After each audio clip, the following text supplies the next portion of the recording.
అంటే వెళ్ళి పరిగెత్తుకుంటూ పోయి ఆడు కూర్చుంటున్నాడు.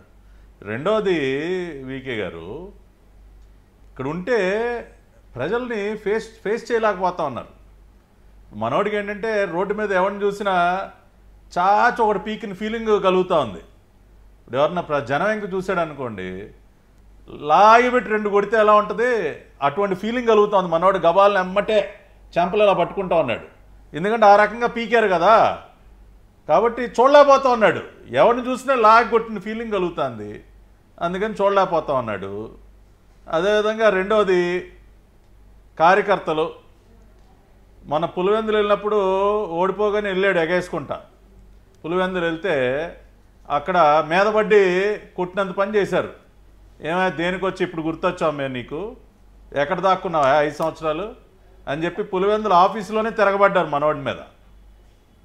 ఇన్ని రోజులు గుర్తురాంది వాళ్ళ మొత్తం నీకు అన్నీ ఓడబీకి కూర్చోబెట్టేసరికి వాళ్ళు గుర్తొచ్చావా అని ఆ విజువల్స్ కూడా చూసాం కదా మనం. కాబట్టి కార్యకర్తల పరిస్థితి.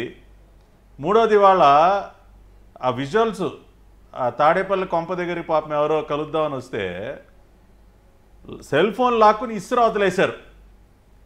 అరే ఈ బులుగు సైకోలు అందరూ బాగా ముందుకెనక్కి ప్లే చేసుకుని చూడండి ఆ వీడియో, మీ బ్రతుకులేంటో అర్థమవుతుంది. ఈ సైకోగాళ్ళు కొంతమంది అప్పుడే సోషల్ మీడియాలో మావాడు తోపు, మావాడు చొక్కా మడతేశాడు, మావాడు సంగతి తెలుస్తాడు, ఏదో మళ్ళీ దానికి వెనకమాలి పెద్ద పెద్ద బ్యాక్గ్రౌండ్ మ్యూజిక్లు.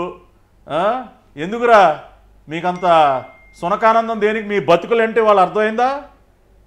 మనోడి కొంప దగ్గర గేడి దగ్గరికి వెళ్తే ఇసురు అవతలేస్తా ఉన్నారు, అది మీ బతుకు. కాబట్టి అర్థం చేసుకుంటారా బాబు. ఊరికనే సోషల్ మీడియాలో ఫేస్బుక్లో ఊరికనే వీడియోలు పెట్టి సునకానందం పొందటం కాదు.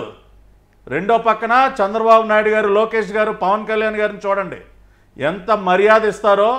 ఇంటి గడప దగ్గరికి వచ్చినటువంటి ప్రతి ఒక్కరిని ఎంత ఆప్యాయంగా పలకరిస్తారో. చంద్రబాబు నాయుడు గారు యాజ్ చీఫ్ మినిస్టర్ మీ నాయకుల్లాగా పనిపాటు లేని వ్యక్తి కాదు. As chief minister of the state కావాలంటే రేపు రండి, రేపు ఉదయం మా పార్టీ ఆఫీస్కి రండి, 9ంటికి వస్తున్నారు ముఖ్యమంత్రి గారు. 4-5 గంటలు ఆయన నిలబడే ఉంటారు తెలుసా. ఎంతమంది వస్తే అంతమందిని కలిసి వాళ్ళ ఆప్యాయంగా పలకరించి వాళ్ళ సమస్యలు విని